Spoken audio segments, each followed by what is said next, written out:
Pronto. Então, nós somos um grupo de leitura chamado Salão do Fogo, né? Nós começamos, não está com nem um ano ainda, começamos em setembro do ano passado.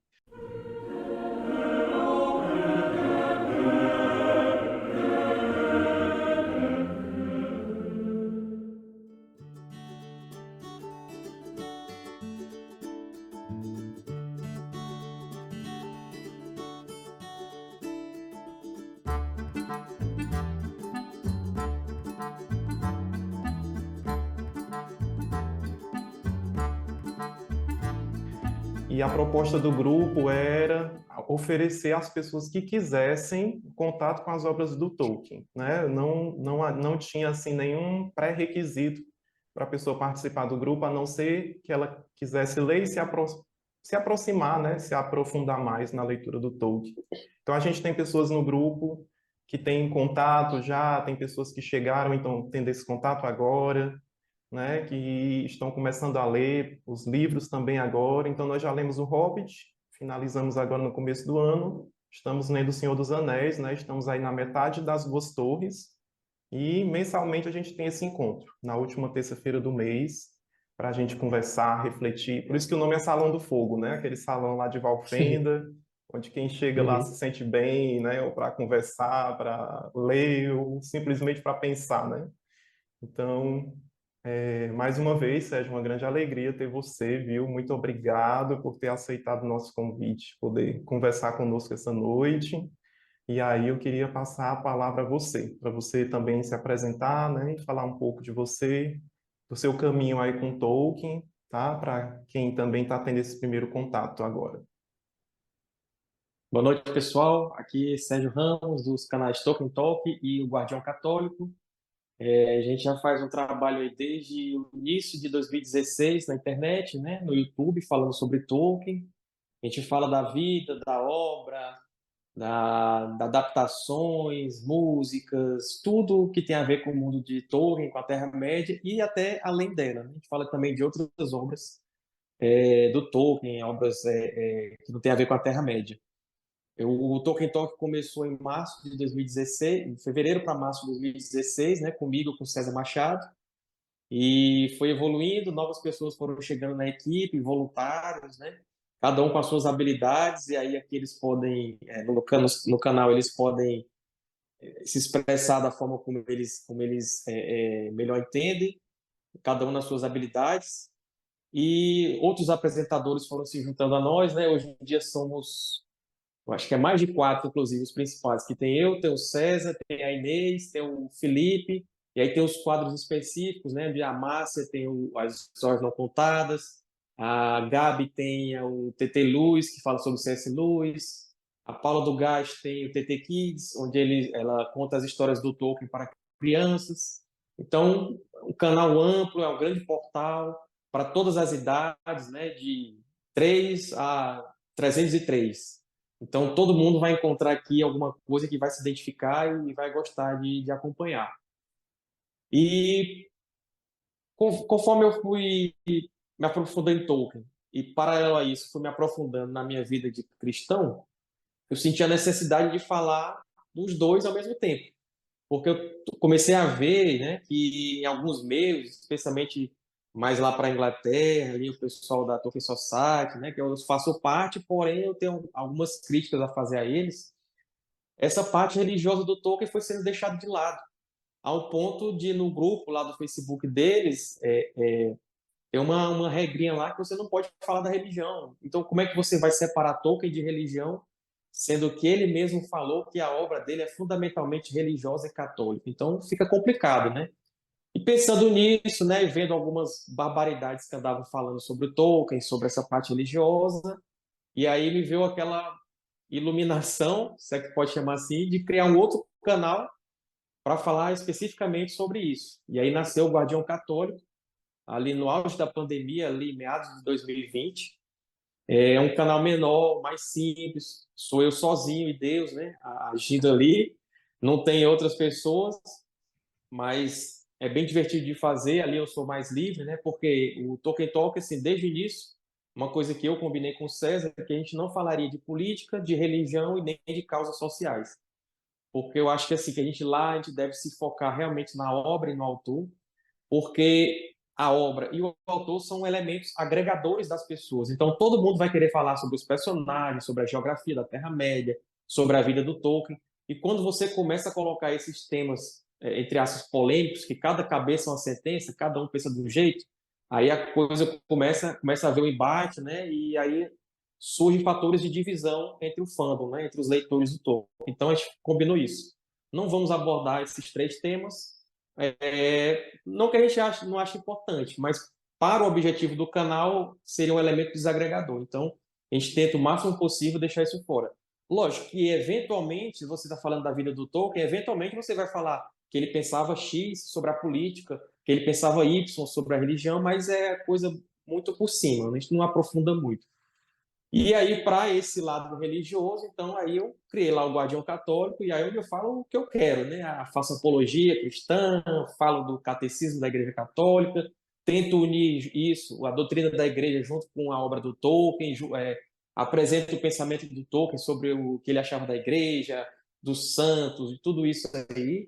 E esse é o Guardião Católico. Como eu falei, é um canal pequeno, a programação dele é muito mais curta do que o Tolkien Talk. O Tolkien Talk tem no mínimo 3, 4 vídeos por semana.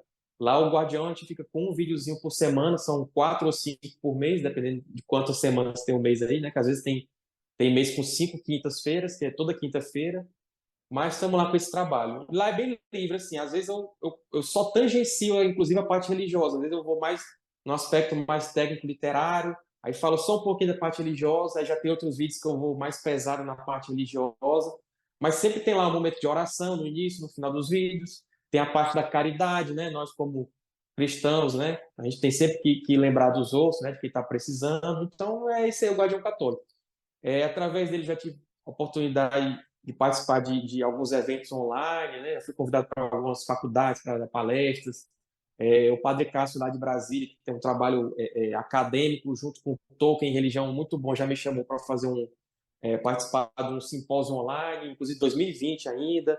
Então, tem aberto algumas oportunidades legais, né, de a gente espalhar as palavras, tanto a palavra do Tolkien quanto a palavra de Cristo, né? É uma oportunidade boa que a gente tem aí de exercer o nosso papel, né? De evangelizador, de trazer as pessoas para a igreja e também para o Tolkien, né? Porque se você se aprofundar no Tolkien, uma hora ou outra, você entendendo melhor o simbolismo da obra, você vai acabar indo um pouquinho ali para o lado religioso também. Então é isso. Agora, o meu trabalho na internet é isso. No mínimo, sei lá, eu acho que eu gravo quase 12 vídeos por mês ali. Se vocês quiserem me ver lá, são 4 ou 5 para o Guardião Católico, com mais 4 ou 5 para o Tolkien Talk, às vezes uma livezinha aberta, tem live de membros. E aí vocês podem seguir a gente lá nas redes sociais, né? No Tolkien Talk, no Guardião Católico. O Guardião Católico só tem Instagram e o YouTube, né? O Instagram é um pouquinho paradinho, porque não tenho muito tempo de ficar alimentando sempre, mas de vez ou outra tem alguma coisa lá. Quando tem alguma live, uma participação, né, como essa aqui lá que o Júnior me convidou, a gente sempre divulga lá no Instagram também. E o Tolkien Talk tem um Twitter, tem um Instagram, tem um Facebook, tem tudo. Até TikTok tem lá, não sei se está sendo alimentado, mas tem lá uns videozinhos curtos, não de dança, mas trechinhos dos nossos vídeos normais, né? E tem também quem quiser ir, não sei porquê, mas tem gente que quer me seguir lá no pessoal, né? Então é o Sérgio Ramos, _ BR também.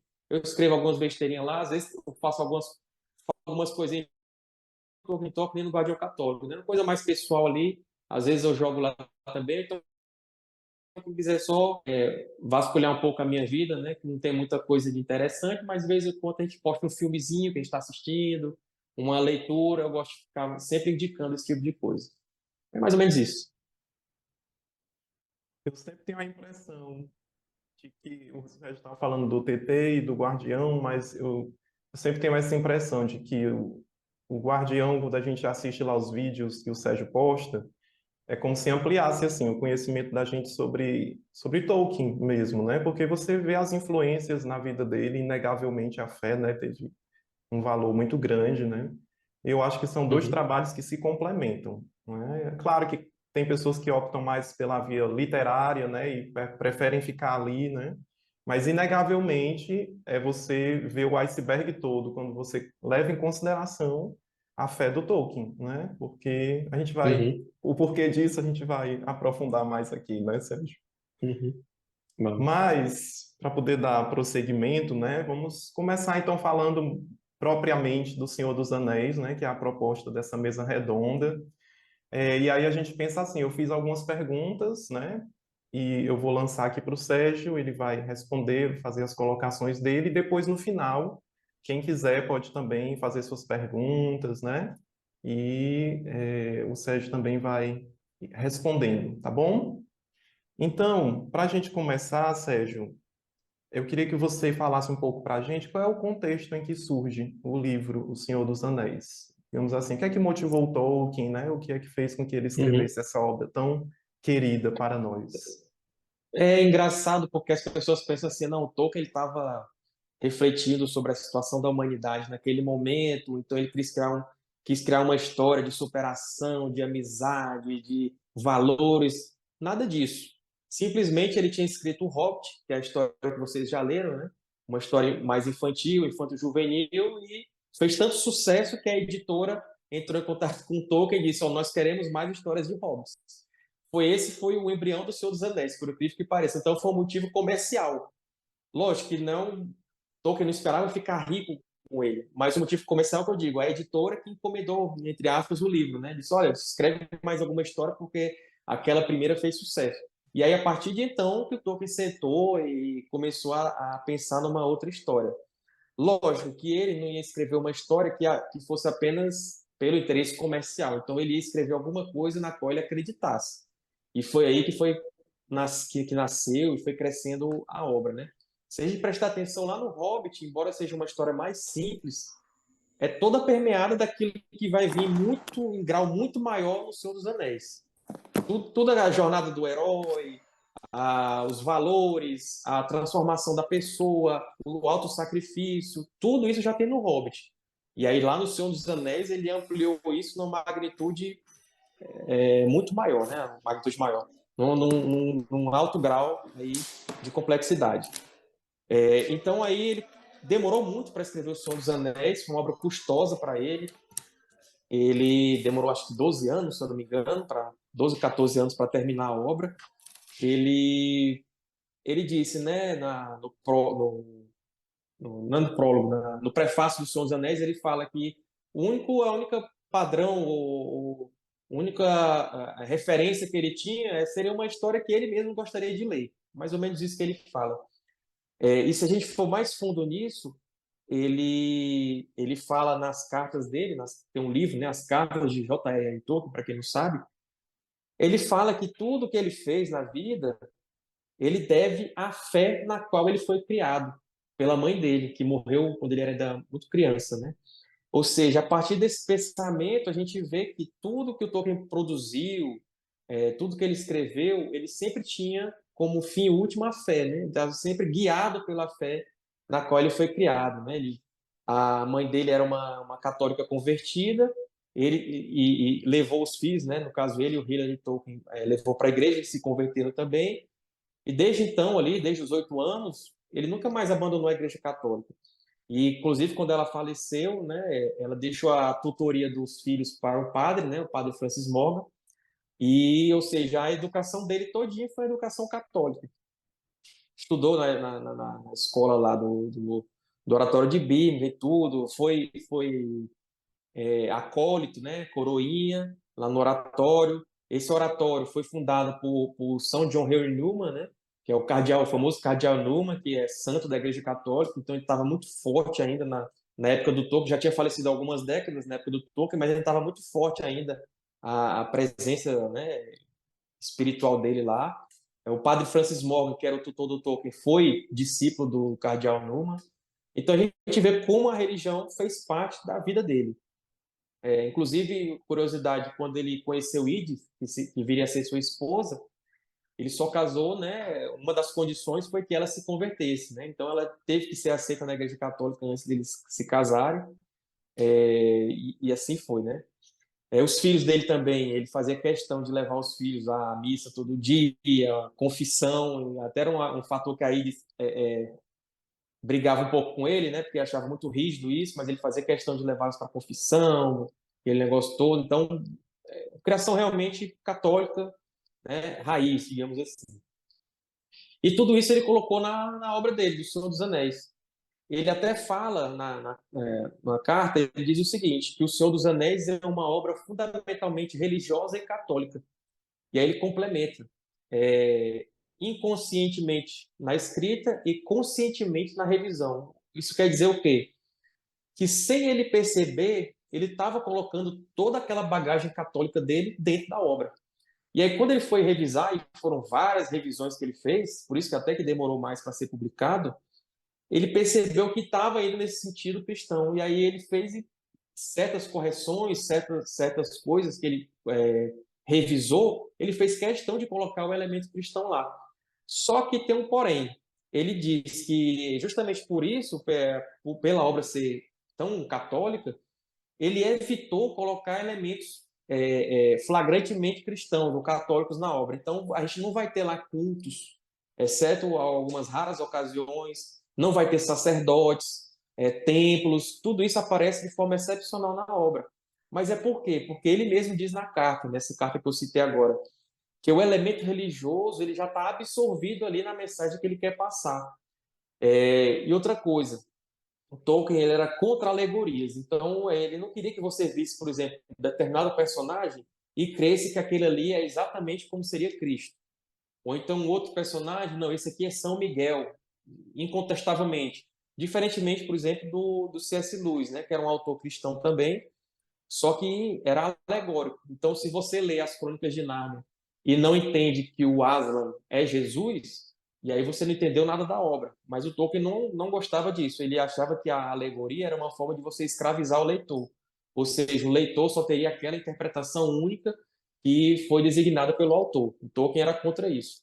Porém, ele admite, né, que toda a obra dele tem esse arcabouço cristão, católico, e a mensagem que está ali por dentro, né, ali na profundidade, é uma mensagem católica. E aí eu posso citar várias passagens aqui, se vocês quiserem mais tarde aqui a gente dá alguns exemplos, né? Mas é muito nítido, assim, e vai além do que o Gandalf, acho que vocês já viram o filme, né? Então não é spoiler dizer que o Gandalf morre e retorna depois. Então é a ressurreição representando a ressurreição de Cristo. É também, mas vai muito além disso, né? Isso aí é a superfície, vai muito além disso. Claro que não só o Senhor dos Anéis, né, o Hobbit também, o Silmarillion também estão impregnados aí nesse espírito cristão. Só que quando ele escreveu a carta, ele estava se referindo especificamente ao Senhor dos Anéis. Só que ele mesmo fala, né, que o Senhor dos Anéis é somente a última parte daquela grande história, que é formada pelo Silmarillion, o Hobbit e o Senhor dos Anéis. Então não tem como só o último ser cristão católico e os outros não serem, né? Então toda a obra dele, todo o legendário, tudo que tem a ver com a Terra-média é católico. Muito bom. E eu acho que, pelo menos a minha experiência antes do livro foi o filme, né? E a primeira vez que eu assisti, Uhum. eu tive essa, sei lá, essa intuição diferente, né? Tem algo a Epifania. mais, né? Exatamente, né? E aí, Sérgio, aproveitando, né, que você já falou desse fundamento religioso católico do Senhor dos Anéis, você falou que o Tolkien disse que isso está absorvido na obra, né? Por isso não tem Uhum. referências claras.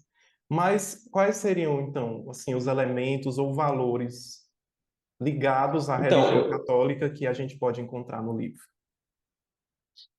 vou dar exemplos assim, práticos, entre aspas. Por exemplo, a gente tem a questão do Boromir, que o Boromir é aquele grande homem altivo e tal, orgulhoso, mas que ele, no fundo, ele queria o bem. Só que para alcançar o bem, ele queria pegar o anel, né? Um anel e tomar do Frodo e usar ele contra o próprio inimigo. E aí ele faz aquela traição, né? Ele trai o Frodo, trai a sociedade, tenta tomar o anel do Frodo e tal, e o Frodo foge. Só que logo depois o Boromir se arrepende. Ele se arrepende e ele tenta reparar o erro dele. Como? Defendendo os hobbits que restaram, né? O Pippin e o Merry. É, e aí ele morre lutando por eles, ou seja, uma reparação e uma pena por aquilo que ele fez. E quando ele está nos braços do Aragorn, ele confessa para o Aragorn que o que ele fez, né? Ele disse, não, eu traí e tal, blá, blá, blá. E naquele momento ali, o que a gente vê praticamente é o sacramento da confissão. né? Quem quiser se aprofundar, tem um vídeo lá no Guardião Católico, né? Que é o Boromir e o Sacramento da Confissão. Eu só estou falando por alto, né? É o Boromir ele se confessa ali com o Aragorn, inclusive o Aragorn meio que absolve ele. O Aragorn está numa posição ali de padre, entre aspas, né? Se você comparar a situação do nosso mundo primário com o secundário, é praticamente um padre. Ele diz, não, você não, né? Você não traiu e tal, praticamente dá uma absolvição a ele. Então, esse é um momento que demonstra um sacramento da Igreja Católica, que é o sacramento da confissão.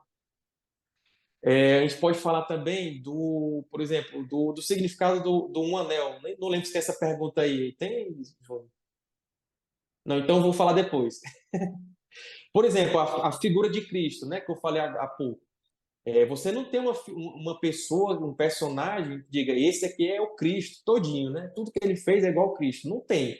Mas você tem vários personagens que, um momento ou outro, eles estão próximos daquilo que Cristo fez. E até interessante porque teve um autor, quando Tolkien era vivo, que falou desse aspecto, né, das figuras, é, das três figuras de Cristo no Senhor dos Anéis. Das três funções, ou melhor, que as funções de Cristo eram profeta, sacerdote e, e rei. Profeta, sacerdote e rei. E nós temos três figuras, três personagens do Senhor dos Anéis que melhor representam essas três funções. Por exemplo, o Gandalf, ele representa melhor o profeta. Por quê? Porque ele é a pessoa que indica como virá a salvação. Vocês lembrarem na história, tanto no Hobbit, que vocês já leram, quanto aqui no Senhor dos Anéis, o Gandalf ele está indicando formas de vencer, formas de agir dos personagens, para onde eles têm que ir, para onde eles não têm que ir, tudo para alcançar aquela missão no final. Então é uma função de profeta. Já o Frodo, qual é a função principal do Frodo? Ele pega um anel e ele diz: eu vou levar esse anel para Mordor. Ou seja, ele pega aquele objeto e vai sofrer toda aquela longa jornada para depois salvar toda a Terra-média. Então, ele pega o sacrifício para si. E essa é a função primordial do sacerdote. Então, o Frodo seria a figura sacerdotal. Então, é a segunda função de Cristo na obra. A terceira, que é o rei, está na cara, né? É o Aragorn, que é o retorno do rei. Assim como Jesus viria da linhagem de Davi, uma genealogia real e tudo mais, a mesma coisa acontece, tanto é que o Aragorn sempre é relembrado como o herdeiro de Isildur, né, daquela linhagem de reis e tudo mais, e é o rei que retorna para governar todos de acordo com aquela ordem moral divina.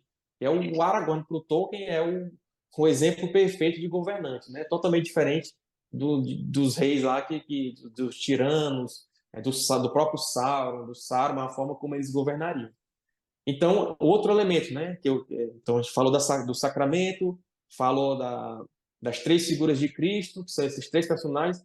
Há momentos em que esses três personagens eles até assumem outras funções. Por exemplo, o Frodo pode assumir a função de rei, não um rei literal, mas, por exemplo, ele é um líder ali ele se torna um líder ali no condado. Ele é um líder da comitiva de hobbits, dos quatro hobbits, e os outros hobbits ouvem o que ele fala. Então, ali ele assume a posição de rei. Então, isso quer dizer o quê? Que nós, como cristãos, devemos imitar a Cristo. Para imitar a Cristo, todos nós também, nas nossas vidas, temos as três funções. Nós também somos sacerdotes, reis e somos profetas. Dando exemplos aqui, você é o rei da sua casa, é o rei do seu convívio, o rei do seu trabalho, né? Não é um rei tirano, você é aquele rei que aponta educadamente, de forma correta, os erros dos outros, mas também você os ajuda a melhorar. Então, a sua função de rei na sua casa, na sua família é essa. Você é sacerdote. O que a gente faz aqui na internet? O Júnior no Shalom, eu faço aqui no Guardião Católico, a gente mostra o caminho, né? A gente quer espalhar os caminhos da salvação através da igreja. Então, esse a gente se sacrifica por isso também. Né? Essa é a função de sacerdote. E a função aliás, essa é de profeta, né? A de sacerdote é você assumir o sacrifício diário. Você não vai ter um mar de rosas na sua vida toda. Você vai ter que lutar, você vai ter que batalhar, vai ter que passar pelas agruras da vida, né? Você vai ter que se sacrificar pelos outros, inclusive, pela sua família, pelos seus amigos. E essa é uma função de sacerdote. Então, essas funções de Cristo, os personagens de Tolkien imitam, e você lendo aquela obra literária, você entendendo isso, que você também tem que se sacrificar, tem que mostrar o caminho para os outros, tem que ordenar as coisas, você também vai estar imitando Cristo. Então, olha o reflexo que a gente pode fazer, né? Você tem a Boa Nova, né? A palavra, o Novo Testamento, o que Cristo ensinou. Aí você tem a obra do Tolkien, que está refletindo aquilo da obra maior, e aí você vai imitar aqui na sua vida cotidiana. Então, essa é a grandeza do Tolkien, né? Essa é a grandeza do cristianismo que está presente no Tolkien. Muitas pessoas até fazem isso sem ter a plena consciência de que eles estão fazendo um reflexo do que Cristo ensinou. Essa é que é a beleza do Tolkien, porque ele não é alegoria, não é alegórico, mas ele está fazendo aquela função a qual ele foi destinado, que é imitar Cristo, né? E o Tolkien, é, ele tem trabalhos acadêmicos, né, sobre história de fadas, onde ele fala isso, que quem cria um conto de fadas, na verdade, ele está fazendo a vontade de Deus, ele está escrevendo porque para ele o conto de fadas era um reflexo do verdadeiro conto de fadas, que seria o Evangelho, né? A morte, o nascimento, morte e ressurreição de Cristo. Para ele esse foi o grande conto de fadas real que aconteceu, do qual todos os outros derivam. Eu não vou entrar muito aqui, porque senão fica muito filosófico. Mas é isso. E aí você tem, por exemplo, o livro mais recente da Terra-média, que é a Natureza da Terra-média, trouxe vários outros elementos cristãos, católicos na obra. Por exemplo, questão do odor de santidade.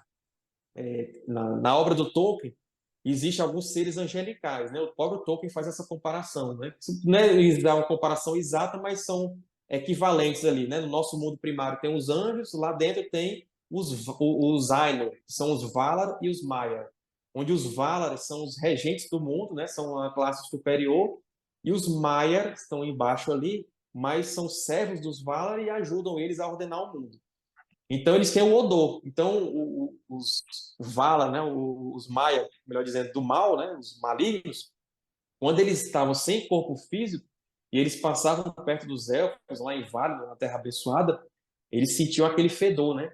Ou seja, eles estão sentindo aquele ali porque é um ser maligno. Por isso até que eles evitavam andar sem corpos perto dos elfos, porque senão eles já sentiam logo. E usando a carapuça, né, uma imagem boa ou bonita, eles podiam ser os mais malignos de todos. Mas com aquela aparência bonita, eles podiam enganar os elfos. Tem também o contrário, né, o odor bom e tal, que emanava dos bons Maiar. O que mais? Tem a questão dos corpos incorruptos também, que nós temos muitos casos na Igreja Católica, né, de santos que centenas ou dezenas de anos depois os corpos estão ou incorruptos ou praticamente incorruptos, mesmo sem a utilização, né, daquele de embalsamento e tudo mais. Na Terra-média também tinha isso, né? O Tolkien fala lá expressamente que tinham essas ocasiões em que os corpos ficavam incorruptos. Então, assim, é muita coisa que ele colocou lá, e esses são apenas alguns exemplos, né? Durante a conversa aqui a gente pode lembrar de outros. Muito bom, Sérgio. Aquele ponto que você falou, né, de que cada um de nós vai tendo também esse caminho. Eu também já tive muitas vezes essa experiência de, nas obras de Tolkien, identificar coisas da minha vivência, inclusive espiritual, e até compreensões do que eu vivi a nível espiritual ali na obra do Tolkien, né? Eu acho que ela não é só Uhum. religiosa, ela é mística também, porque fala da experiência dele, né, Isso. profunda, né, com a fé. E aí eu queria, ainda nesse ponto dos elementos, você falou aí do munus de Cristo, né? O sacerdote, profeta Uhum. e rei. E a gente sabe que Tolkien também amava muito Nossa Senhora. E aí eu Uhum. queria perguntar a você se a gente pode reconhecer em algum momento essa devoção à Nossa Senhora dentro do Senhor dos Anéis. Uhum. O pessoal, os leitores estudiosos da época, né, já viu a comparação de Nossa Senhora com Galadriel, né? E o Tolkien fala o seguinte, ele realmente, Nossa Senhora para mim foi o modelo que eu utilizei de majestade e beleza. E tem muito de majestade e de beleza em Galadriel. Porém, ele faz uma ressalva, né, que a Galadriel, ela era uma penitente. Ela tinha praticado o pecado no passado, ela foi uma rebelde, né? E só muito tempo depois que ela foi redimida, quando ela nega, vou dar o spoiler aqui, mas tem no filme, né? Quando o Frodo oferece o anel para ela, né, um anel, e aí ela nega, né, diz, não, vou me recolher e vou para o oeste. Nesse momento ela foi redimida. Mas Nossa Senhora não precisou ser redimida, né? Ela, nem o pecado original tocou a Nossa Senhora. Mas é como eu falei, não existe um personagem que encarne 100% a figura real. São elementos. Então, nós temos a Galadriel, o próprio Aragorn, né, na sua realeza, também tem elementos de Nossa Senhora, porque o próprio Tolkien disse, né, que o modelo de realeza para o Tolkien foi Nossa Senhora. E nós sabemos que Nossa Senhora na Igreja Católica, né, para todos nós, é rainha de todos os santos, né? Então, tem muito disso aí nos reis valorosos lá da Terra-média, como Aragorn. E a gente pode ver outras coisas também, por exemplo, na Melian, né? Na sabedoria da Melian. É isso. Acho que não tem muito. É mais em Galadriel, Melian, na realeza do Aragorn. É mais isso, né? A devoção de Tolkien por Nossa Senhora está registrada lá nas cartas, está na própria vida pessoal dele. É, Tem relatos de quando ele foi para a guerra, né? Porque participou da Primeira Guerra Mundial. Ele deixava um rosário, né? Um terço ali no criado mudo dele, então ele devia rezar o terço, óbvio.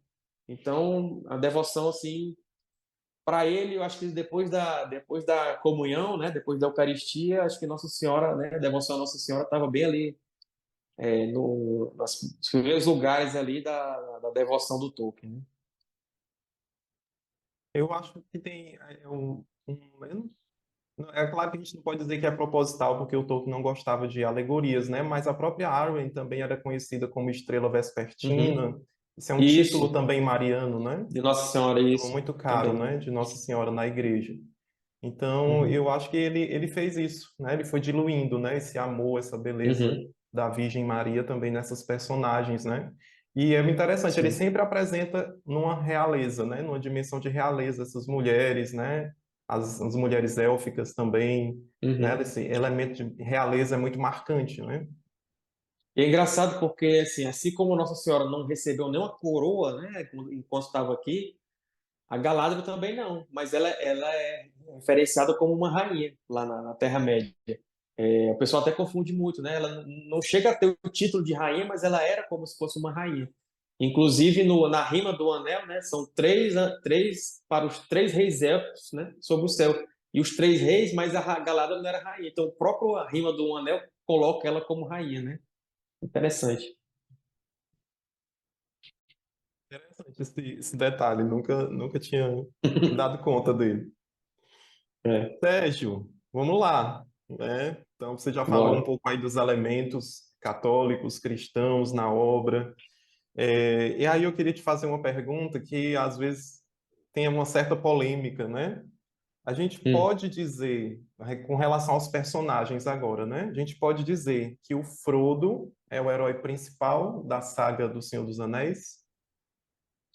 E aí tem a resposta do próprio Tolkien, né? Que ele fala que o principal herói do Senhor dos Anéis é o Sam Gamgee, né? Para ele era o Sam. Talvez porque a questão da amizade, né? Porque do companheirismo. O Sam, ele foi baseado no Ordenança, que em inglês é Batman. Se escreve igual o herói Batman, mas não tem nada a ver com o Batman.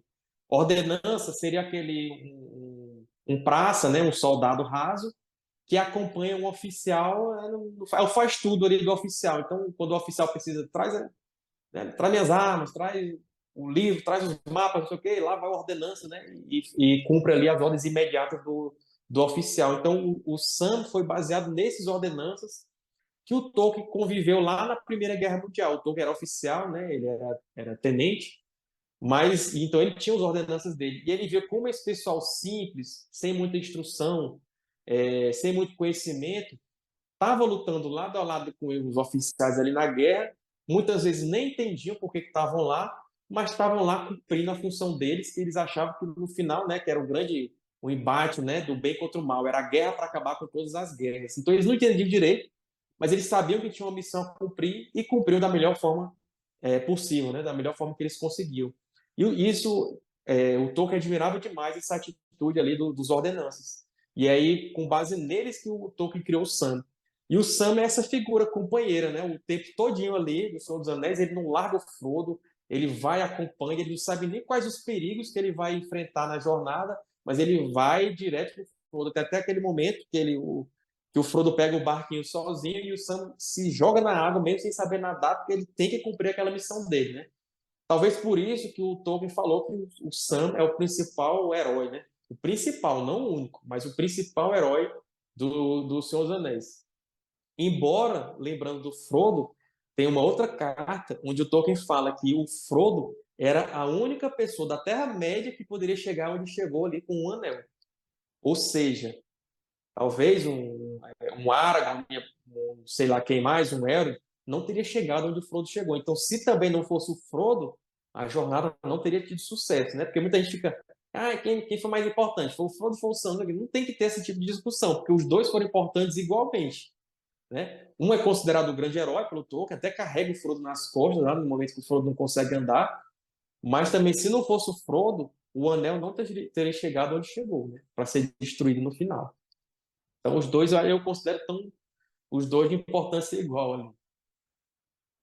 E aí você falando aí do Sam e do papel do Sam na vida do Frodo, né, e na própria demanda, eu fui lembrando também de a gente pode dizer que é um herói bem escondido na história, que é a Divina Providência, né? Que ela vai Sim. aí se entremeando aí. Aí, se você puder falar um pouco desse elemento, né, da Divina Providência, que é Uhum. muito presente aí pra gente.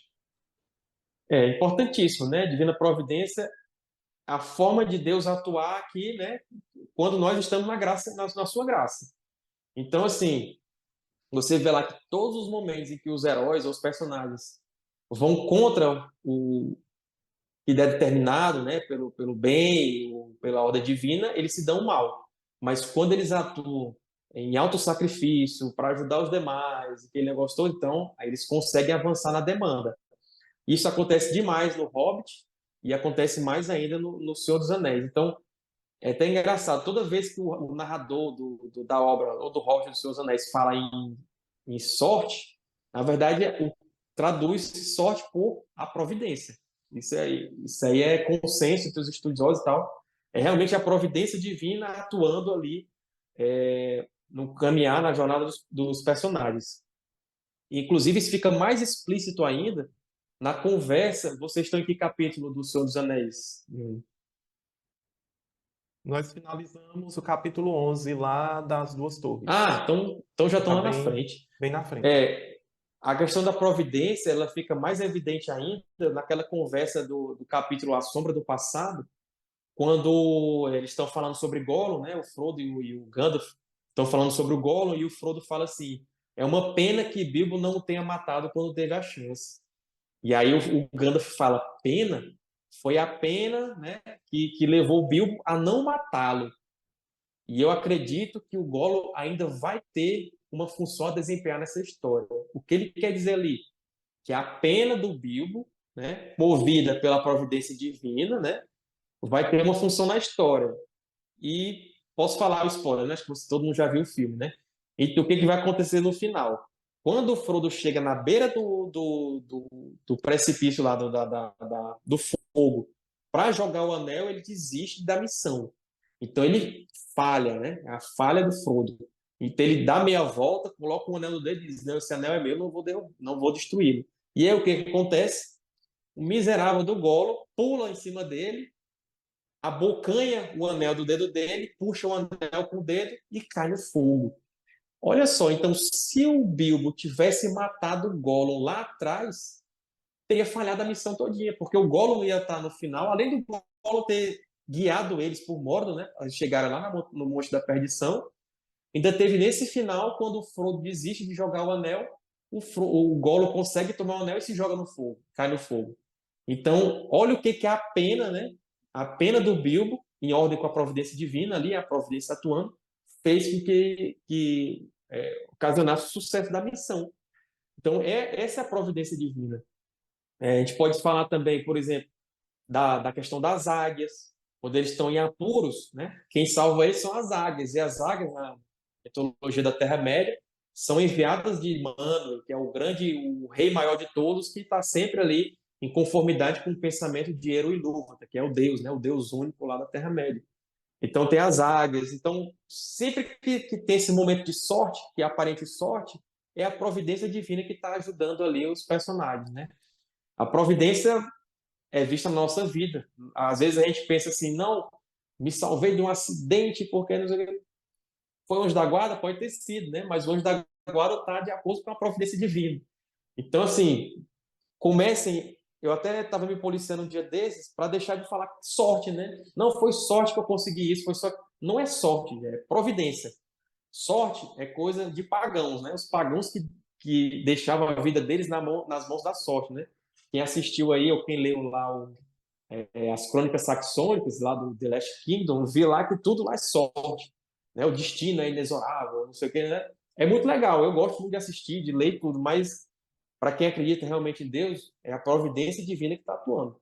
E para que a providência atue a nosso benefício, nós não podemos desviar do caminho, né? O caminho que Cristo ensinou. Da mesma forma acontecia lá com os personagens. Então, quando os personagens estavam atuando pelo bem, sem visar o interesse próprio, tudo dava certo. Quando isso não acontecia, as coisas começavam a dar errado. A esse propósito, eu achei bem legal o comentário que o Cristiano colocou aqui, né? A atitude de piedade e compaixão do Bilbo e Frodo com Sméagol também foram essenciais, né? Isso. Essa piedade é que governa, no Uhum. final das coisas, o destino da Terra-média é a piedade e a misericórdia, né? Não foi muito Isso. a técnica, né? Que a gente sabe que principalmente o Uhum. Frodo e o Sam não tinham muita técnica, não, né? Inclusive para Uhum. combate. É. Aí, Sérgio, vamos agora. Você tinha perguntado sobre um anel, né? Então, Uhum. uma perguntinha, né, sobre um anel que é esse artefato, digamos assim, que atravessa o livro, né, do começo ao fim. Não só Todo esse, né, mundo mas o quer, senhor. Sim. todo mundo quer, ninguém consegue, poucos conseguem tocá-lo. E aí vamos lá para aquela interpretação cristã, né? Óbvio. Então, no caso, um anel foi criado por quem? Por Sauron. Quem seria Sauron? Sauron é um ser divino criado por Deus, bom no começo. Então ele foi uma criatura boa. Só que ele se corrompeu, ele se deixou corromper. E aí a gente já faz aquele paralelo de Sauron com Satanás, né? Com Lúcifer, com o diabo. Da mesma forma que o chefe do Sauron lá no começo dos tempos, que foi Morgoth, que era Melkor, depois chamado Morgoth, que foi o primeiro Senhor Sombrio. Então ele também desviou do caminho, caiu, se corrompeu, foi para a escuridão. E por que eu estou falando isso? Porque a gente faz um paralelo agora com o próprio pecado original. Porque lá no pecado original foi a serpente que tentou Eva, né, e Adão a provarem do fruto proibido lá, achando que iam tomar o lugar de Deus, aquele negócio todo. Então, o pecado original, na verdade, é você querer assumir a posição divina, a posição de Deus. Da mesma forma, lá na Terra-média, é um diabo, né? O Sauron cria aquele um anel para dominar todos os outros. Ou seja, se colocando também na posição de Deus. Então, a gente já faz o paralelo. Sauron, um diabo, um anel, um pecado. Pecado original, inclusive. Então, a gente pode ver esse um anel como um pecado. Ele pode trazer grandes coisas, né? Grandes realizações, mas o fim último dele é o mal. Ele vai causar o mal. Tolkien até fala nas cartas que até o Gandalf ou uma Galadriel ou um Elrond que pegasse um anel, no final das coisas, no fim das contas, eles iam acabar fazendo a vontade do Sauron, porque aquele é um instrumento maligno. E você não tem como você pegar aquele instrumento criado pelo mal e transformá-lo no bem. Não, não tem como. Ele foi criado para o mal. Então, o que a gente pode fazer? Pode interpretar que o anel é o pecado, né? Eu falei que o Frodo assume primordialmente a função de sacerdote, ou seja, aquele que se sacrifica. Ele pega o pecado para expurgá-lo. E aí, como é que isso acontece na Terra-média? Levando fisicamente o anel até o local onde ele seria destruído. Então, o Frodo, assumindo a função de sacerdote, pega o pecado, que seria o pecado original, inclusive, de se colocar na posição divina, e o Sauron queria se colocar na posição divina. Dentre os seus servos, ele era uma teocracia, na verdade. Ele seria um rei-deus, o Sauron. Tolkien fala isso nas cartas. E aí, um anel representa o pecado. E aí, quando o Frodo destrói um anel, temos até o paralelo com o sacrifício de Cristo, né? Ali foi o sacrifício final de Frodo, foi chegar lá no Monte da Perdição, lá nas fendas da perdição, e o anel cair do fogo. Assim como Cristo, para expurgar o pecado do mundo, teve que morrer. Então, aquele momento, é um paralelo que a gente faz. O pecado foi morto ali, quando Cristo morreu e ressuscitou, né? Na crucifixão. Da mesma forma que o anel, o pecado da Terra-média foi destruído ali no, nas fendas da perdição. Então é isso. Um anel representa o pecado, né? E você destruindo o pecado, você faz o quê? Salva a Terra-média. Então, você destruindo o pecado aqui no nosso mundo, lá no mundo da Terra-média, destruindo um anel, você salva a Terra-média. Basicamente, essa é a interpretação que a gente pode fazer.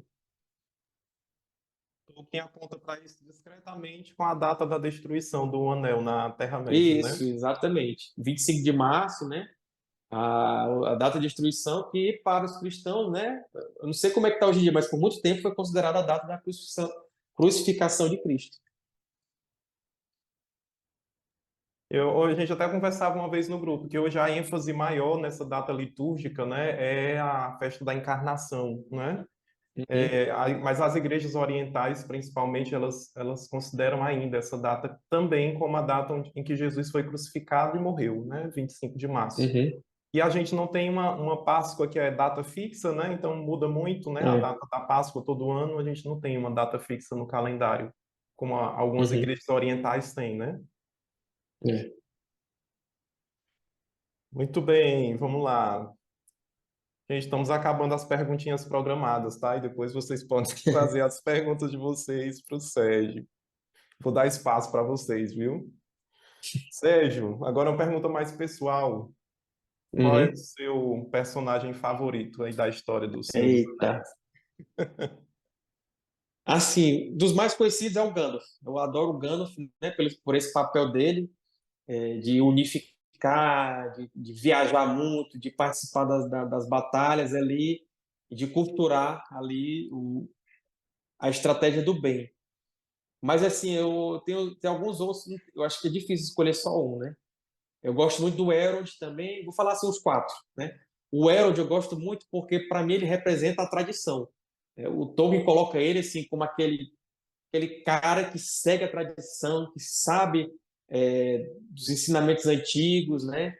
Ele coloca ele como chefe daquela última casa hospitaleira, ou seja, lá você sabe que lá você vai ter conforto, aconchego, alegria, né? E a tradição, né? Tudo isso está ligado à tradição. Então eu vejo o Elrond assim e eu gosto muito desse personagem por causa disso. Um erudito, né, e tal. E aí vai, né? Aquela questão da quanto menos você sabe, mais atiça a sua curiosidade. Então, tem alguns personagens assim, que eu gosto porque eu não sei muito sobre eles. Então, Círdan, por exemplo, que está sempre presente ali nos grandes acontecimentos. Estava lá quando o Sauron foi derrotado, quando Isildur não destruiu o anel quando pôde. Estava em várias ocasiões onde Morgoth, lá na Primeira Era, invadiu os reinos élficos, aí Círdan levava os barcos e salvava os sobreviventes e levava para refúgios e tal. Ensinou muita gente a navegar, praticamente todo mundo aprendeu a fazer barco com Círdan, então, e era o cara responsável por fazer os barcos que levavam os elfos para a Terra Abençoada, né? Então, assim, eu O gosto muito do único elfo Círdan com também por barba causa desse também, né? aspecto. Praticamente o único, assim, do Senhor dos Anéis é o único que tem barba, né? E tem aparência velha, que o pessoal esquece, mas ele tem aparência velha, né? Com a barba, uma longa barba prateada, os cabelos prateados e tal. Então é bem misterioso, assim, e tal. Você não sabe muito da vida pessoal dele, né? Só sabe, assim, o que ele participou dos grandes acontecimentos e tal. Então eu gosto muito do Kirdan. E, assim, mais um para finalizar, só para finalizar, né? Porque se eu fosse ficar falando aqui dos personagens, é o Gil-galad, né? O Gil-galad, para mim, na verdade, eu fico na dúvida se eu falo Gil-galad ou se eu falo Earendil também, porque o Earendil também teve a importância, né? Como intercessor dos duas gentes, né? Ele intercedeu por elfos e por homens, que ele era filho das duas gentes, intercedeu junto aos poderes do Oeste para que ajudassem lá na luta contra Morgoth e tal. Então, e o Gil-galad foi o último rei, né? O último alto rei. É, vinha também de uma descendência ali do Fëanor, que não era muito, né? Na família dos Fëanorianos ali, mas não é, que é uma família meio problemática ali dos Noldor e tal, mas ele sempre foi altivo, tinha a sua aliança com os altos homens ali de Númenor e tal. Então, e também é um personagem misterioso, né? Também você não sabe muita coisa pessoal dele assim, sabe mais das grandes batalhas que ele participou. Então é isso, mas se for para escolher um só, eu acho que eu fico com o Gandalf, realmente. Gandalf e o Elrond depois.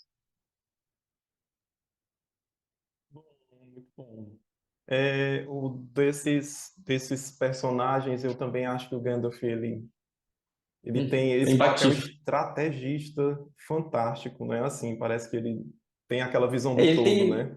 ele tem a parte séria, ele tem senso de humor, ele tem sabedoria, ele tem a parte mais sombria, então ele tem tudo ali, né?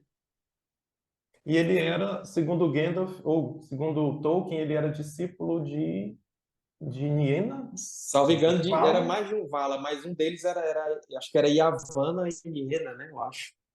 Tinha mais um lá que eu não lembro, mas era mais de um. que tem a ver com esse aspecto de compaixão que o Gandalf também vai tendo, né? Pela Terra-média, É, inclusive, ele né? sempre teve o amor pelos elfos, né? Sempre teve esse amor pelos elfos, já os ajudava desde a Primeira Era, desde antes de vir para a Terra-média e tal. O melhor amigo dele, né? Era o Glorfindel, que era um elfo que morreu e depois ressuscitou, né? Aliás, reencarnou. Então é isso, o Gandalf tem, para mim, é o mais. Tomara que a série não estrague ele, né? Mas tudo bem, depois a gente fala sobre isso. Olha, eu tô achando bom o Sérgio também fazer essas referências aí pro pessoal do grupo de leitura, né? De os nomes aí das eras anteriores, que aí vai atiçando, né? O desejo de vocês de ler o É, Silmarillion depois, né? Saber quem é Niena, né? Quem é Yavanna. E geralmente quem não lê o Silmarillion fica assim, boiando, né? é. Sobre quem são esses personagens, né? Então, são cenas Uhum. para os próximos capítulos. Sérgio, e aí por fim, no seu ponto de vista, tem, tipo assim, algum aprendizado mais importante que a gente poderia retirar da história do Senhor dos Anéis? Não sei se posso dizer mensagem, porque o Tolkien não tinha muito essa proposta, né, de passar uma mensagem, mas como é aplicável, né, à nossa vida, o que é que você acha que seria um Ah, aprendizado bom, né? eu acho que, assim, eu não vou citar um, mas tem vários, né? Então, assim, pequenas coisas que a gente pode pegar depois que a gente termina a obra. Por exemplo, nunca use a arma do inimigo para combater. Então, assim, você querer pegar um anel, que foi um objeto feito especificamente para o mal, como arma para combater o seu inimigo, não. Essa é uma coisa que o Tolkien, né? Então, você não vai combater a mentira contra a mentira, não vai combater a corrupção com outra corrupção. Então, é esse tipo de coisa que a gente pode aplicar na nossa vida, né? Então é isso. Autossacrifício, né? Aí ele ensina lá, a vida é sacrifício. Não tem como você passar por essa vida sem sofrer, né? E o que vai lhe dar força é você saber, você ter esperança que lá na frente, né? Seja até na outra vida, principalmente, né? Que a gente está aqui para provar que a gente é capaz de viver, né, a vida eterna junto ao Pai, né? Então, isso aqui é passageiro, né? O sofrimento é passageiro, tudo vai passar. Uma hora nós vamos chegar lá nas terras imortais, lá, vamos atravessar o oceano e vamos chegar lá, né? E vamos estar lá com os poderes lá, né? Com a Trindade lá pertinho e tal. Então é isso, né? A esperança, questão da amizade. Eu acho que 70% dos seus problemas você resolve com a amizade. Os outros 30 ali fica por conta da sua ação, né? E tal. É, mas assim, quem tem amigos, não vou dizer que tem tudo, mas tem quase tudo. Então, você cultivar, saber cultivar, não é uma amizade por interesse, né? É uma amizade, você se doar, porque essa amizade, às vezes, você acaba ganhando coisas que você nem estava esperando. Então, você trata os outros bem, você quer o bem dos outros e tal, aquela pessoa, pelo menos aquelas pessoas do seu de repente essa pessoa vem com algo que você não estava nem esperando na sua vida, e aí muda radicalmente a situação que você está vivendo. Então, a amizade é importantíssimo, né? Então, Tolkien está ali, o Senhor dos Anéis está impregnado disso, né? O que mais que eu posso falar? O sacrifício, a fé, né? Também fala muito de fé ali. Se você não tiver fé, você não vai ter força para lutar, né? E eu acho que a fé está muito ligada à esperança também. Então, você ter fé, né? Não é, vai dar tudo certo, amigo. Você vai conseguir. Não é essa fé vazia, né? É autoajuda. Eu não estou falando de autoajuda, mas você, por exemplo, uma coisa que me ajudou bastante é rezar o texto. Então, o texto evita que você evita pecados, faz com que você continue na graça, você acaba se tornando uma pessoa melhor sem perceber isso. Você larga.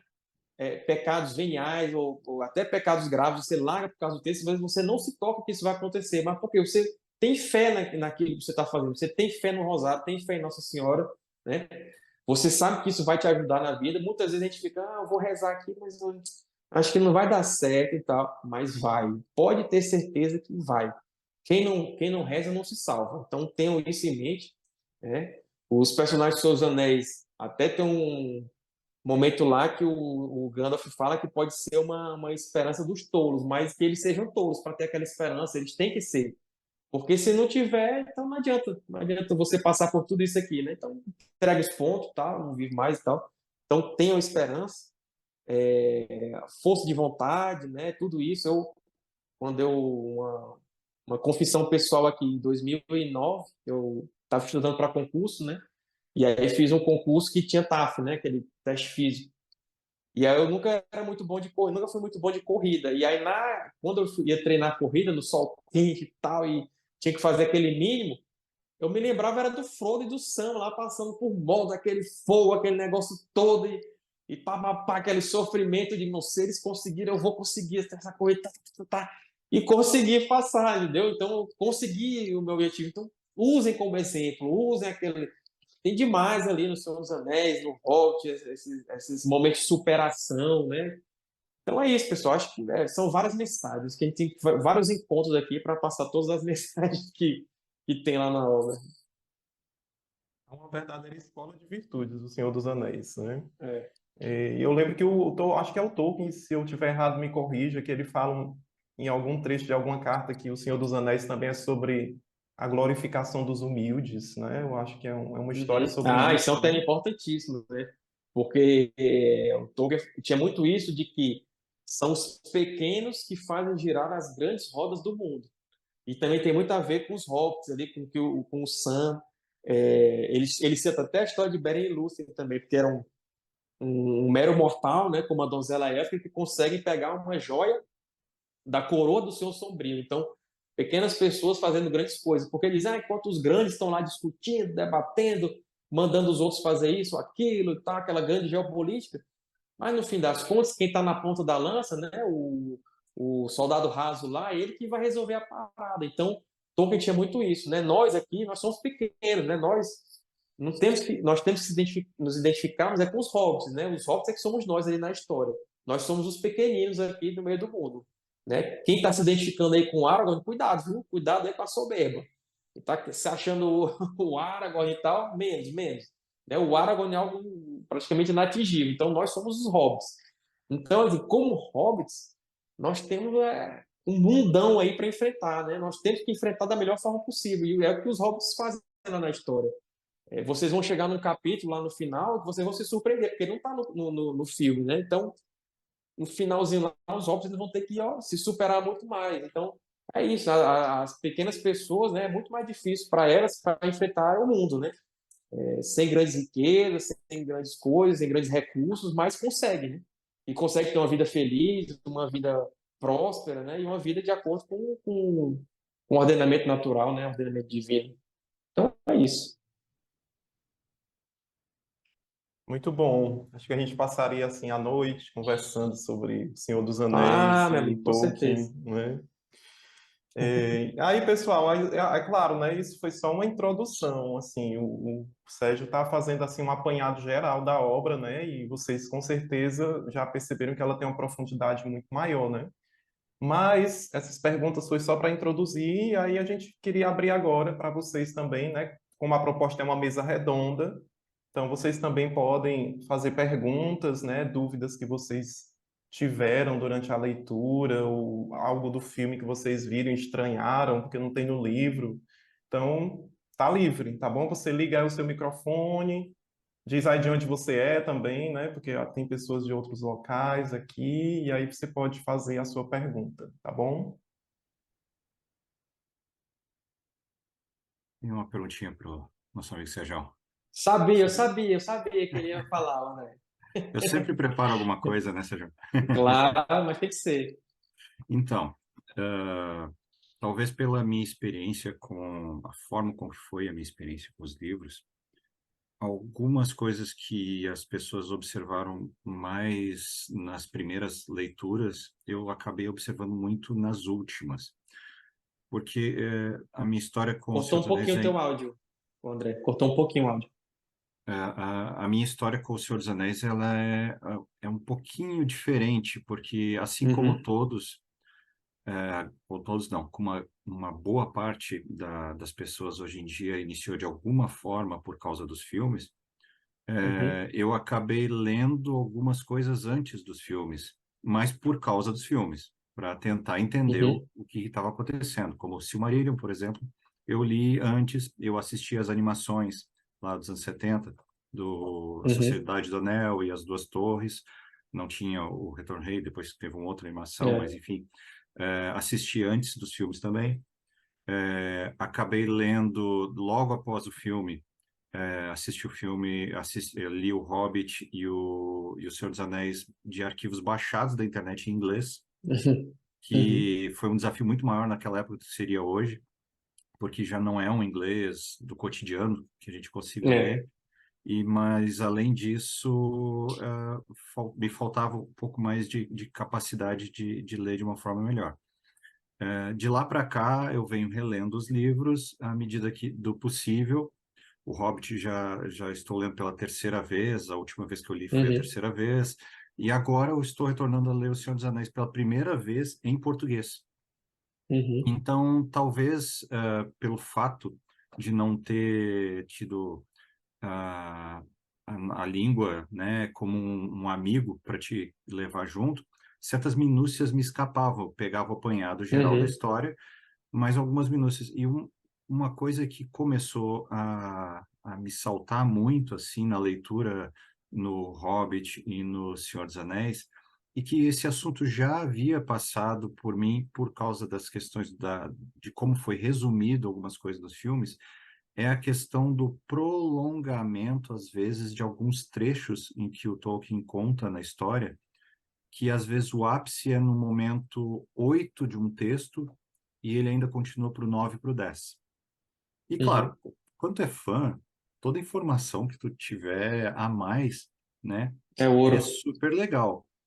Mas do ponto de vista de storytelling, é curioso, principalmente para escrita moderna e para mídia moderna, né? Então, por exemplo, tu vê lá na festa de aniversário do Bilbo, no início do Senhor dos Anéis, tem o momento clímax, que é o desaparecimento dele. Depois tem um Uhum, complemento para explicar o porquê daquilo na conversa com o Gandalf.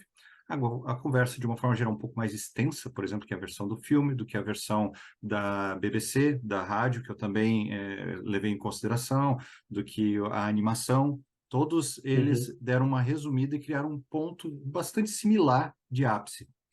E aí, depois uhum. daquilo, no livro, continua para o restante da festa, do pessoal que, né, acordou no outro dia, foi ganhar os presentes, explicação do porquê que aquele presente é disso e daquilo. Outro fato é lá no Hobbit, quando o ápice, que seria, né, a Guerra dos Cinco Exércitos, é Uhum. bastante resumido, inclusive, mas É. ele ainda se apega a contar um pouco da história de quando o Bilbo volta para casa, contando que teve alguma, de forma resumida, porque é um livro menor, né? Mas ele se Uhum, prolonga um pouco mais. E a questão também do ápice, que é a destruição do Anel, e temos a continuação da história dos hobbits, bastante prolongada no último livro, né? uhum, Isto vem de uma tradição literária baseada nas leituras anteriores, porque o Tolkien diz isso no prefácio, né, do Senhor dos Anéis, que ele nunca leu um livro que ele gostasse que ele não quisesse fazer uma versão dele, né, uhum, escrever daquela forma.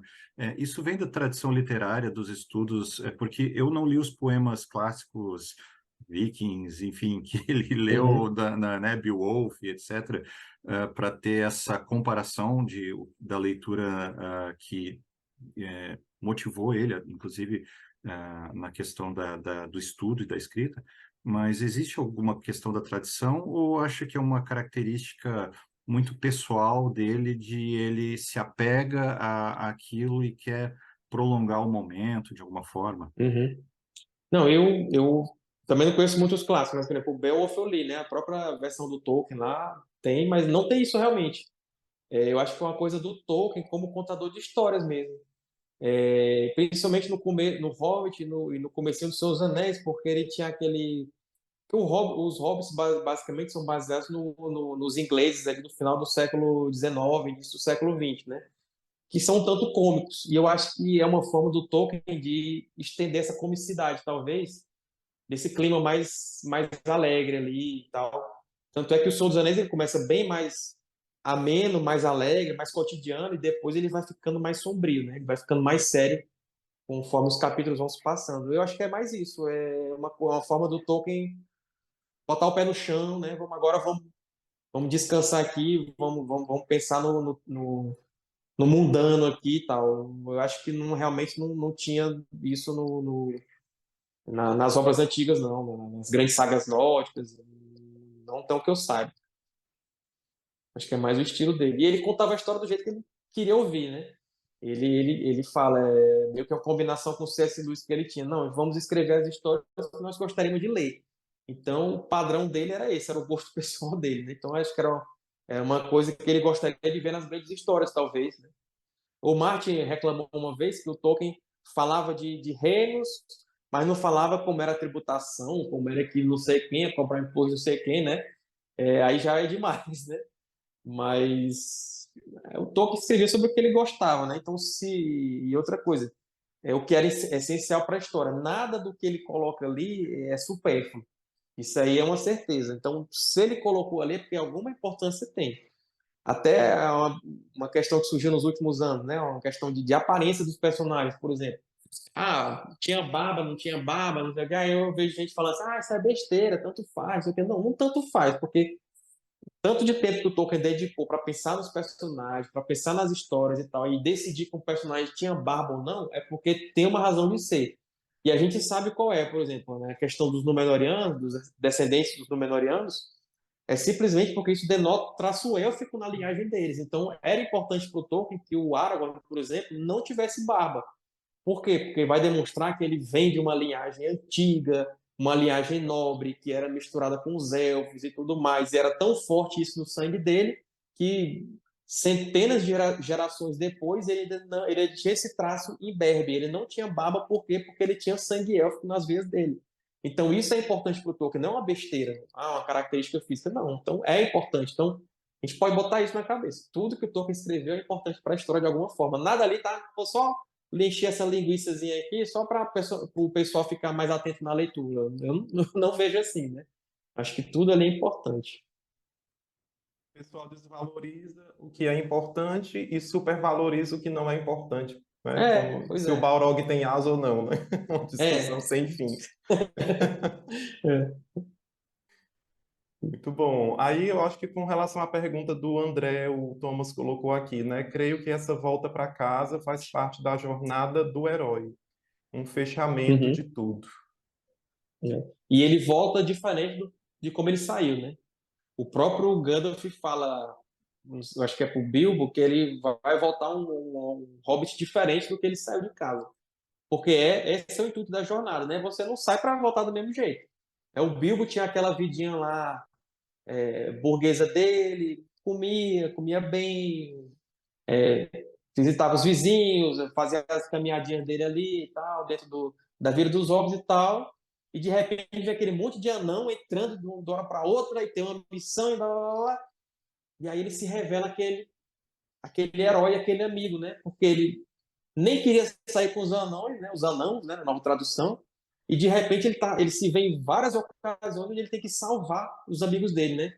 Então, daquela pessoinha individualista lá que só se preocupava com as mesquinharias dele, depois que ele foi lá e de volta outra vez e voltou, ele já voltou totalmente mudado, porque ele já viu uma pessoa que se doava pelos outros, né? Se sacrificou inúmeras vezes. Então ele voltou uma pessoa elevada. Isso é a jornada do herói, né? Você sai do seu conforto, vai numa aventura, se sacrifica e volta elevado, né? Essa é a função, é basicamente a definição de herói. O Bilbo fez isso perfeitamente. Próximo, Rami Ellison. Boa noite. Boa Me chamo noite. Elton. E assim, dando esse enredo, né, de que o Senhor dos Anéis, o mundo do Senhor dos Anéis, né, é interessante a forma que ele entrou, porque, pegando a deixa do Guardião, né, ele entrou na minha vida como uma fonte da minha conversão, né. Senhor dos Anéis e Padre Paulo Ricardo, com o curso dele, vieram juntos, assim, de mãos dadas. E aí foi aí que eu conheci o mundo do Senhor dos Anéis e tô até hoje aí acompanhando. Eu faço parte aí do grupo que o Júnior montou, o Salão de Fogo, e é onde a gente justamente tem essa rede de amizade de um tema, mas que a gente consegue se estender um ao outro, né? Corações Uhum, partilhando aquilo. Eu tenho até uma frase que eu acho bacana, de que a gente tem que ter atenção com o livro que está lendo, porque o coração do autor está ali. Tudo que ele queria passar está ali. O sentimento, como você disse, né? Não é besteira o que ele colocou, porque é o coração dele uhum, que está ali no livro. E a minha pergunta e até comentário é o tipo de pergunta que eu faria para o Júnior se fosse um encontro mais fechado, mas uhum, aproveitar a deixa aqui do Sérgio, ele tem essa bagagem zona também, e juntar vocês dois aqui, que é a figura peço perdão se eu falar o nome dele errado, Haldir, né? Haldir, né? Haldir, né? Pronto. Uhum, É, a figura dele, que nos filmes, de modo especial As Duas Torres, ele é bastante usado.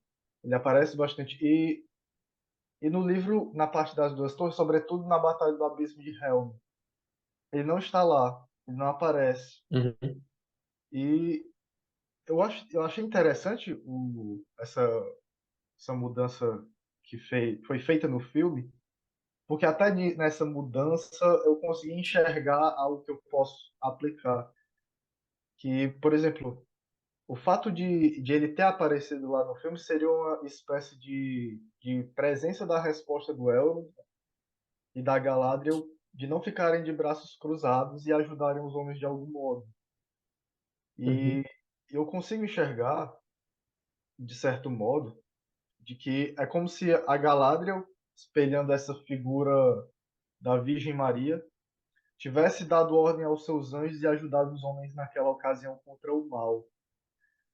Se esse tipo de aplicabilidade, ou mesmo a figura do Aldi, se existe alguma razão pela qual nos livros ele não foi mencionado, né?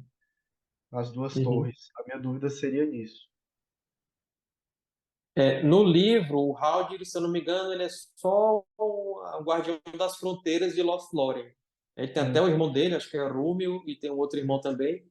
Eles cuidam ali e tal, e a função dele no livro é só levar a sociedade, né? Ele venda eles e leva lá para Caras-Galadon, lá que é a capital do reino de Lórien. Só que acho que aí vem a questão da condensamento do filme, né? Que não tinha como o Peter Jackson mostrar tudo que está no livro. Então acho que ele não, vou mostrar os elfos aqui, que vai ficar tipo assim um reflexo da batalha da última aliança, né? Que foi a última aliança de elfos e homens, aquela que mostra no começo do filme. Eu acho que ele quis criar um negócio mais épico e também condensar a história. Mas no livro, e a gente vai ficar sabendo isso só lá pro final, eu vou dar um spoilerzinho para vocês aqui. Que a Guerra do Anel não teve só aquelas batalhas que a gente vê as principais lá. Lothlórien também foi atacada, salvo engano, 3 vezes pelas forças do Sauron. Então, se Lothlórien foi atacada, naturalmente o Haldir lutou nessa batalha, que não tem detalhe algum dela, entendeu? Então, isso é mencionado. Então, teve a batalha principal, né, que foi em Gondor ali, né, quando eles estavam descendo. Aí teve Rohan, teve Gondor, ali diante dos portões negros, do Portão Negro de Mordor, mas teve essa batalha em Lothlórien. Salvo engano, teve em Treva Mata também, né, na Floresta das Trevas, e teve ali em Erebor, ali na Montanha Solitária, né, a montanha lá do Thorin, que depois passou por dar em Pé de Ferro. Então, teve batalha lá também, né, e lá houve uma aliança dos Homens de Vale com os Anãos de Erebor. Então, teve essas outras guerras, né, teve essas outras batalhas, que no livro não mostra. No livro dá a impressão que foi só aquela guerra principal. Então, assim, supõe-se que o Haldir, né, tenha lutado nessas batalhas de Lothlórien, né, que eles conseguiram vencer as forças do Sauron ali também. Mas é uma visão interessante também, porque a que tu colocou, né? Porque a Galadriel realmente, ela sempre que ela apesar dela ser vista assim pelos Cavaleiros de Rohan como uma espécie de uma feiticeira, né, lá no meio da floresta e tal, mas é porque é um reino muito furtivo, né? Ali não era qualquer um que podia entrar e às vezes a pessoa se perdia por ali, mas é porque era pela própria proteção dela e do povo dela. E realmente, ela sempre que ela pôde, ela ajudou. Inclusive, no passado distante, ali mais para meados da Terceira Era, né? O Senhor dos Anéis trata do final, mas no meados da Era ali, antes de haver os Cavaleiros de Rohan, ela chegou a ajudar os antepassados deles, quando eles desceram do norte para ajudar Gondor. Então, ela criou uma espécie de névoa por onde eles passaram, e tudo isso estava nos Contos Inacabados, né? Então, ela sempre teve esse papel também de ajudar os homens, né? Assim como os elfos, né? Que é o povo dela. Então, tem realmente isso aí, né? Tem. O Peter Jackson ele chegou ao ponto de que ele queria colocar a própria Arwen como guerreira ali no abismo de Helm. Só que aí, quando os fãs ficaram sabendo na época, eles reclamaram, brigaram e tal, e aí ele foi obrigado a tirar. Mas tem até se procurar no YouTube, Arwen, a Helm's Deep, dá para ver lá um pequeno trechinho lá dela lutando, né? Que não tem no livro também. Então, assim como não tem a Arwen cavalgando lá e salvando fogo, né? Ali é a função do Glorfindel. Mas é isso. Então, minha resposta para ti é essa. É o que o Peter Jackson conseguiu colocar, o que ele tirou, e que no livro tem mais do que ele mostrou lá na tela, né? Do cinema. Bom, temos tempo para mais uma pergunta, tá certo? Quem tem ainda aí alguma colocação, alguma pergunta a fazer, pode fazer. Eu. Vai, Paulo. Boa noite. Deixa eu. Boa noite. Iniciei na leitura agora, né, nesse mundo tolkiano, e estou curtindo muito. A minha dúvida é, a gente no grupo, a gente determinou os capítulos por mês, e aí a gente está no 10º capítulo. No 10º capítulo, termina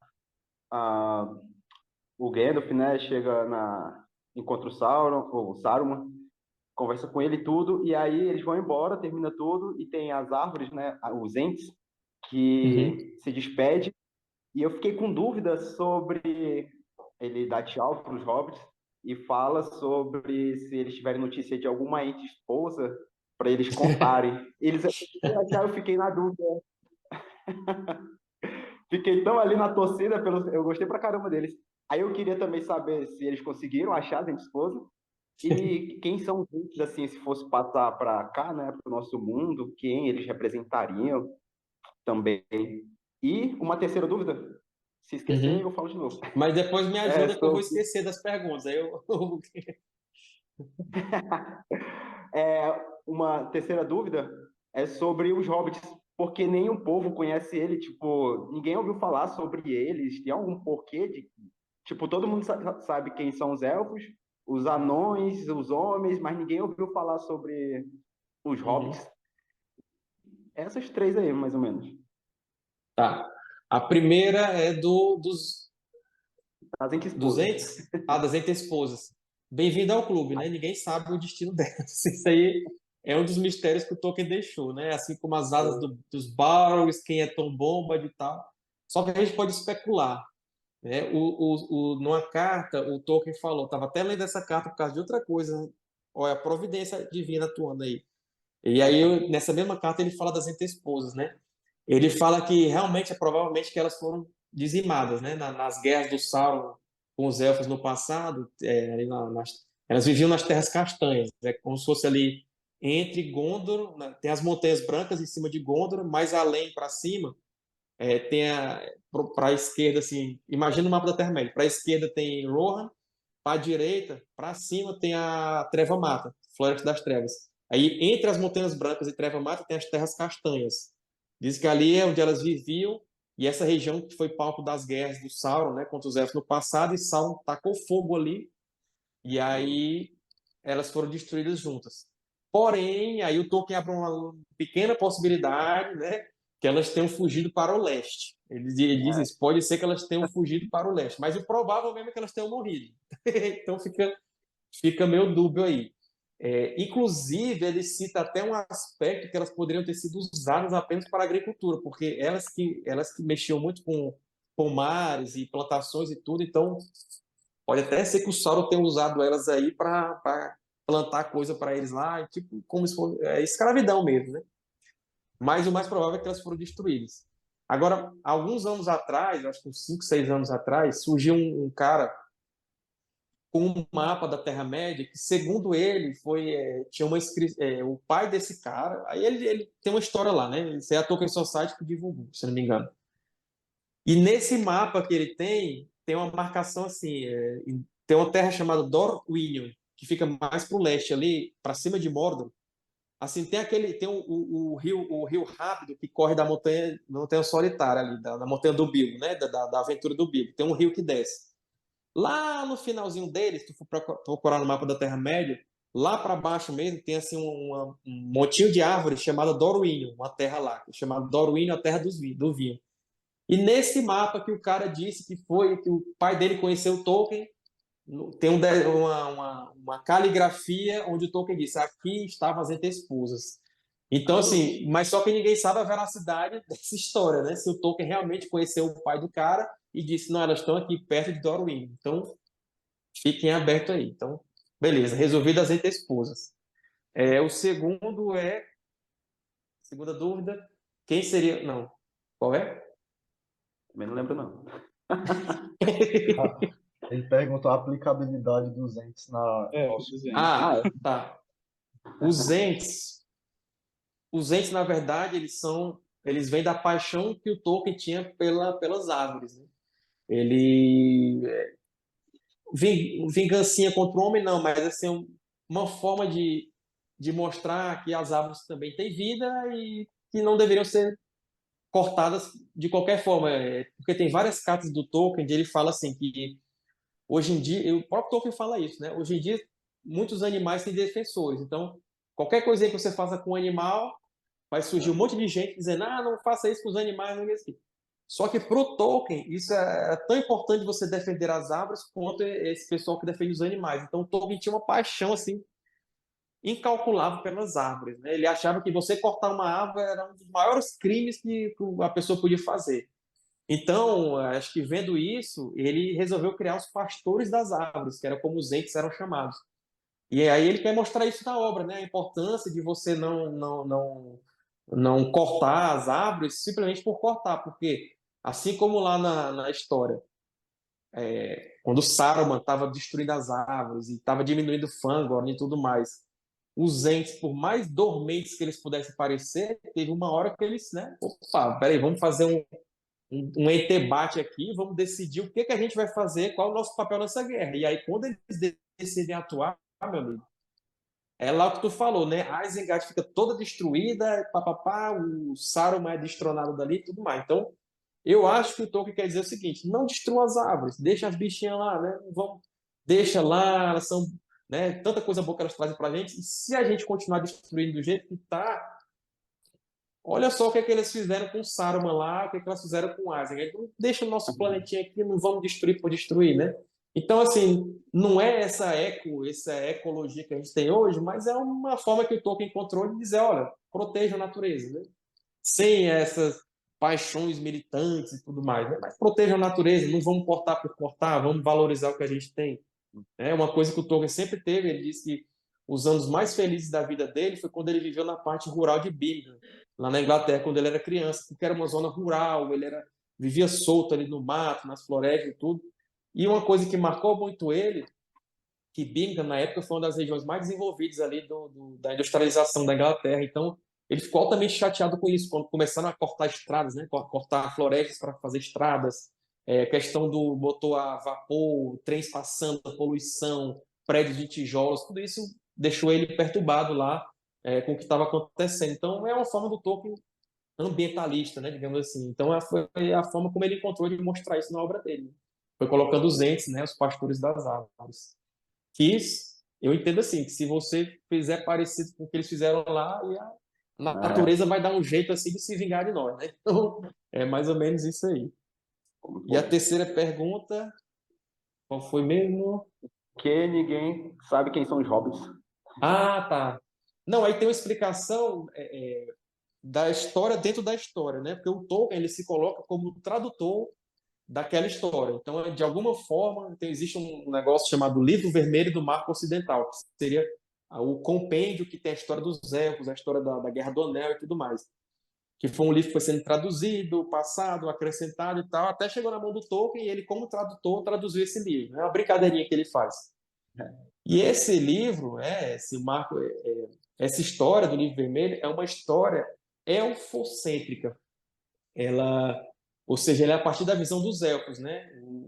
Porque os elfos não se importavam muito com a história dos homens e tal, então o que a gente sabe da história dos homens, da história dos elfos, é apenas um tangenciamento. Por quê? Porque é a partir da visão dos elfos. O que importa ali para o narrador é a história dos elfos. Então, os elfos você tem como eles surgiram, quais as migrações, as línguas que eles falavam, tem tudo, né? Praticamente toda a história dos elfos tem lá. Mas dos homens, não, você só sabe que eles nasceram ali em Rio Dore, aconteceu alguma coisa lá que alguns deles foram para o mal, aí eles tiveram que sair, não sei o quê, e não tem muito detalhe. É por isso, é porque é uma história elfocêntrica.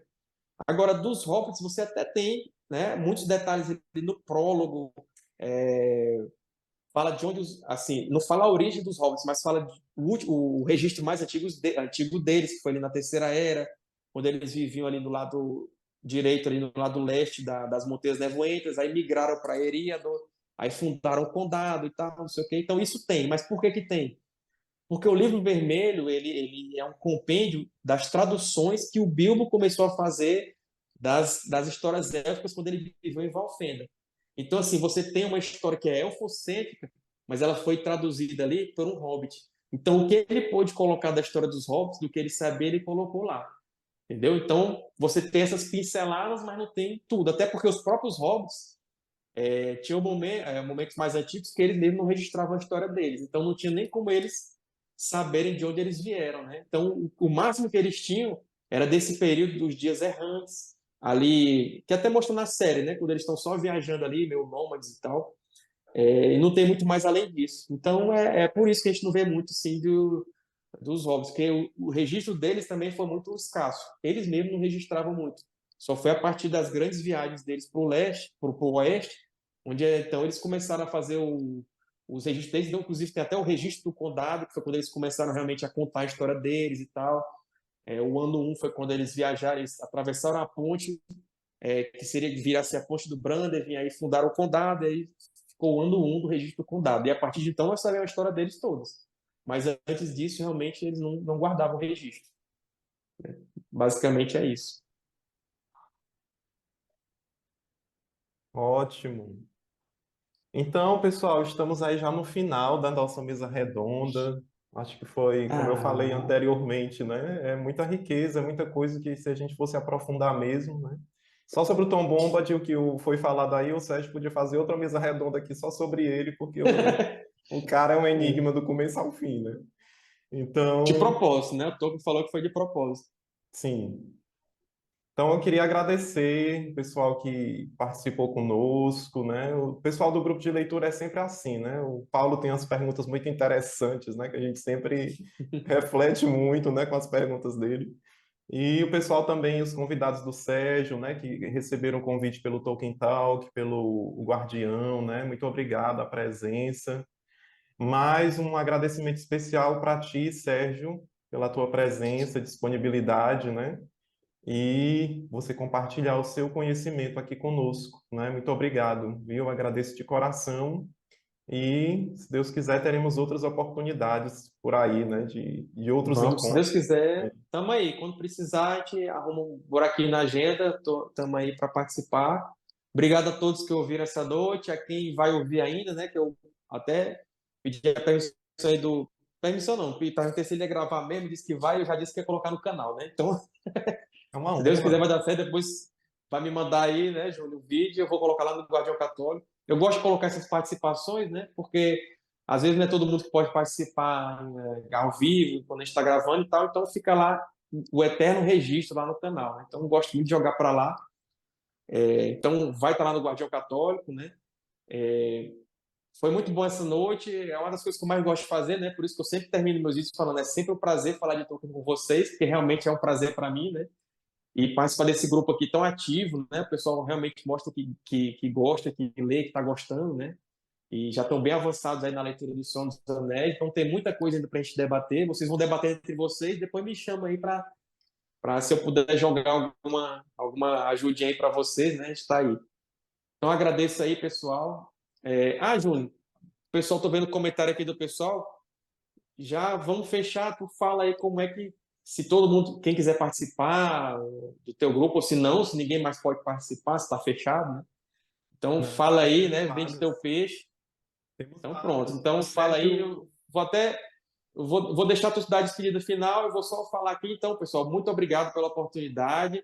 Quem está aqui assistindo pelo Guardião Católico, né? Deixa o like aí, quem não é inscrito ainda, se inscreve no canal. Aqui embaixo, né, na descrição, vai ter algum momento aí a questão da caridade, então vão lá e vejam quem vai ser ajudado aí esse mês, né, no mês que eu estou publicando esse vídeo. Então, obrigado, Júnior, mais uma vez, ao pessoal que participou, o André, o Marcos ou o Paulo que perguntou, né, Marcos, né? O Paulo, Mielson, né? Então, obrigado a todos vocês, as meninas aí, os outros rapazes aí que estavam aí no chat, que eu vi participando. Muito obrigado a todos, é sempre um prazer falar de Tolkien e da igreja com vocês. Um abraço. Então, para quem perguntou sobre o grupo de leitura, o Sérgio me marcou na publicação lá do Guardião Católico. Você pode entrar lá no meu perfil, manda um direct, manda o número do telefone, eu adiciono você no nosso grupo de leitura. E aí lá eu vou passando as instruções, a divisão das leituras, né, por mês e as datas dos encontros também. Eu vou passando tudo lá no grupo do WhatsApp, ok? Sérgio, eu queria que a gente tirasse uma foto. Tirar um printzinho aqui de tela, né, para deixar aqui para o registro do grupo de leitura. Se você está com a sua câmera aí, pode ligar, né? Ligue aí sua câmera, dê aquele seu sorriso élfico. Sorriso Colgate. Para poder a gente registrar. Vamos lá. Mais outra.